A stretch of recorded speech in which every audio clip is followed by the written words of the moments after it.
You put two guys in a room and who walks out? What's up, guys? How we doing? How's it going? I'm good. How are you? Doing all right. Why you guys in? But Hey, I'm not gonna do this interview.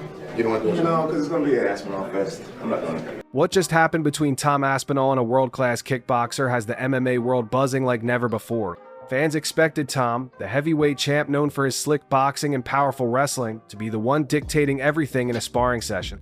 But instead, Rico Verhoeven, the Dutch striking legend, shocked everyone by pulling off a move that nobody saw coming. In the middle of what looked like a normal training exchange, Verhoeven dropped levels, shot in for a double leg takedown, and actually landed it clean on Aspinall. The UFC heavyweight champion, who makes his living dominating with skill, timing, and grappling awareness, ended up on the mat thanks to a kickboxer. That single clip went viral almost instantly. People shared it across Twitter, Instagram, and MMA forums, some laughing, some amazed, and others wondering if it meant something bigger. After all, Verhoeven has spent his entire career striking he's not supposed to be the guy taking down UFC champions. Was this just playful sparring? Was it staged for fun? Or was Verhoeven quietly showing the world that he has more tools than anyone realized? The shock of that moment had fans asking questions far beyond the footage. If a man with Verhoeven's size, skill, and fight IQ ever stepped into MMA seriously, how dangerous would he really be? I interviewed Tom Aspinall in London. He wants to fight Jon Jones. He thinks he'll beat Jon Jones. Yes, he does. I love that. And a young, aggressive, talented heavyweight, that he actually wants to fight all the best. The problem in this business is you have guys that say a lot of things publicly, but behind the curtains don't mean it. Don't really want these fights. Tom Aspinall is not that guy. Tom Aspinall wants to fight all the best in the world. Heavyweight is always a division where one mistake can change everything, and Verhoeven's ability to combine elite striking with even a basic level of grappling would make him an immediate threat. Fans started comparing him to other crossover athletes, boxers who tried MMA and failed, or MMA fighters who jumped into boxing and got exposed. But Verhoeven's takedown on Aspinall felt different. It wasn't just about showing off, it hinted at something that might become real in the future. And whether Tom laughed it off or not, the clip put a small dent in the aura of dominance that comes with being UFC champion. The king of heavyweights got surprised, and it was by someone fans didn't expect. But that wasn't the only thing shaking the MMA world this week. Behind the scenes, Jon Jones made a move nobody thought would happen. Dana White revealed that Jones, widely considered the greatest fighter to ever step into the octagon, had actually reached out to him to apologize. That's right, Jon Jones, a man known for his stubbornness, controversies, and unpredictable career decisions, took the time to send Dana a private message. In the message, Jones admitted he was sorry about how things went down with the Tom Aspinall negotiations. He even said he was serious about fighting on the big card that everyone was speculating about. For a moment, it sounded like a breakthrough, like Jones was ready to set aside the drama and do business the right way.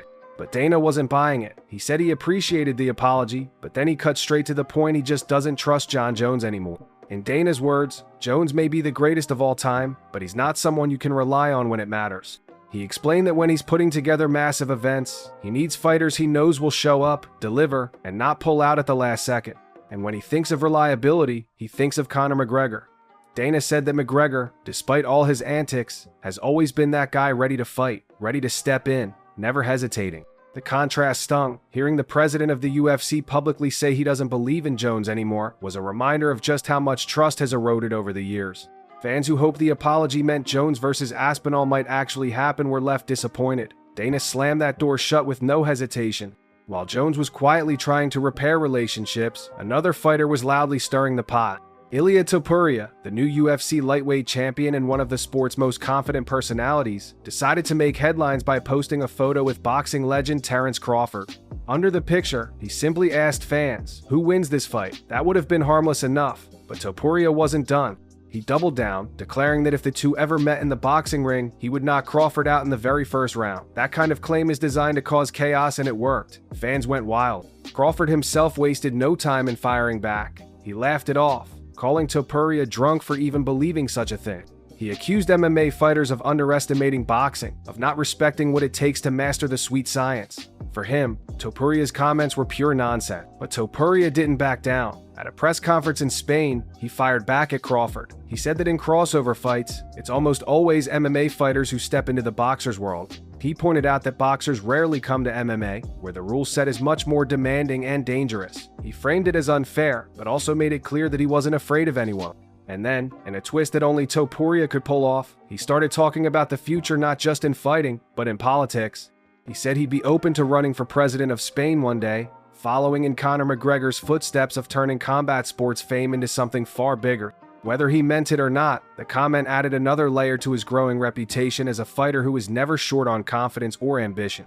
Fans couldn't decide if he was being serious, delusional, or brilliant, but either way, he had their attention. If Topuria was fueling drama in the boxing world, Sean Strickland was creating a storm inside the MMA community itself. Strickland is known for speaking his mind with zero filter, but this time he wasn't just ranting, he was confronting someone face to face. Derek Moneyberg, a financial coach with a flashy online presence, shocked the Brazilian jiu-jitsu community by claiming he had earned a black belt after only 3.5 years of training. Normally, a black belt is something that takes close to a decade, countless competitions, and years of grueling effort.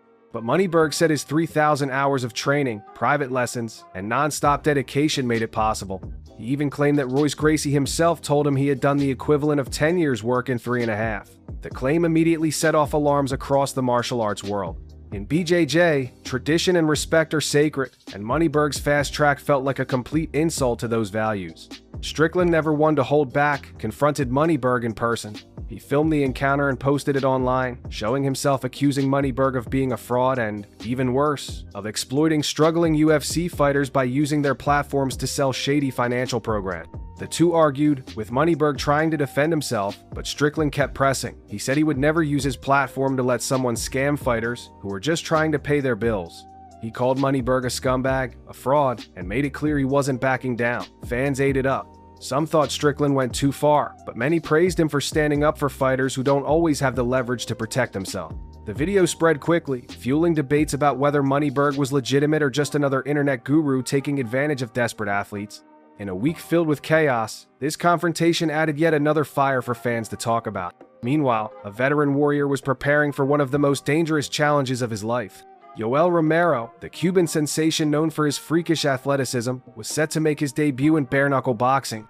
At 48 years old, most fighters are long retired, their bodies broken down from years of wars inside the cage. But Romero isn't like most fighters. At the weigh-ins, he looked like a statue carved out of granite. His muscles, his posture, his presence, it was as if time hadn't touched him. Facing Theo Ducas, Romero's debut was being hyped as one of the biggest moments in bare-knuckle history. Fans couldn't wait to see how a man with Romero's power, explosiveness, and experience would fare in a sport that strips away gloves and forces fighters into pure hand-to-hand combat. For Romero, this wasn't just another fight. It was a chance to prove that even in his late 40s, he could still perform at the highest level. His career has always been about defying the odds, and this was his latest chapter. While Romero was chasing new challenges, Dana White found himself in yet another heated exchange. At the Canelo vs. Crawford press conference, he was asked about UFC's ongoing antitrust lawsuits. These are massive legal battles that have already cost the company hundreds of millions and could reshape the way fighters are paid. Instead of giving a detailed answer, Dana got defensive.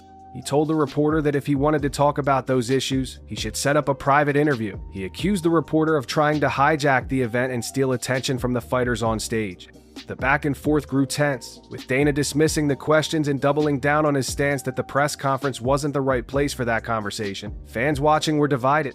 Some thought Dana was dodging accountability, while others agreed that a boxing presser wasn't the time to grill him about lawsuit. Either way, the moment went viral, another classic example of Dana refusing to play by anyone else's rules. To top it all off, Dana threw another curveball. At the end of the same event, Turki Al-Sheikh had been hyping a surprise announcement that Dana was supposed to make. Fans waited, curious to see what news was coming, but instead of delivering, Dana completely ignored it. He thanked the crowd, wrapped up the event, and walked off. Al-Sheikh was left standing there, embarrassed, while fans were left wondering what had just happened. The move was pure Dana White doing things on his own terms and leaving people guessing. Some saw it as ruthless, others saw it as disrespectful, but either way, it kept his reputation as the most unpredictable promoter in sports fully intact. And through all of these storylines, one moment still stood out above the rest. Tom Aspinall getting taken down by a kickboxer. That clip of Rico Verhoeven landing a double-leg takedown on the UFC heavyweight champion captured everything fans love about combat sports: the unpredictability, the shock, the idea that anything can happen. For Aspinall, it may have been just a playful sparring exchange, but for Verhoeven, it was a reminder of just how skilled and adaptable he island, and for fans, it was fuel for endless speculation. Could Verhoeven actually make the jump to MMA? Could he succeed where so many others have failed? Would he instantly be a top contender, or would the ground game of elite heavyweights expose him? Nobody knows for sure, but the conversation alone shows how much interest there is in the possibility. This week in MMA had everything: apologies from legends, confrontations between fighters and self-proclaimed gurus, bold claims about boxing knockouts, and veterans proving they still have fire left in them. It was a reminder of why fans love this sport, not just for the fights themselves, but for the stories, the drama, and the constant surprises. From Jon Jones trying to repair relationships with Dana White, to Ilia Topuria taking shots at Terrence Crawford, to Sean Strickland calling out a man he believed was disrespecting the martial arts, every corner of the fight, world was buzzing with energy, and at the center of it all, Tom Aspinall's unexpected moment of vulnerability reminded us that even champions can be surprised.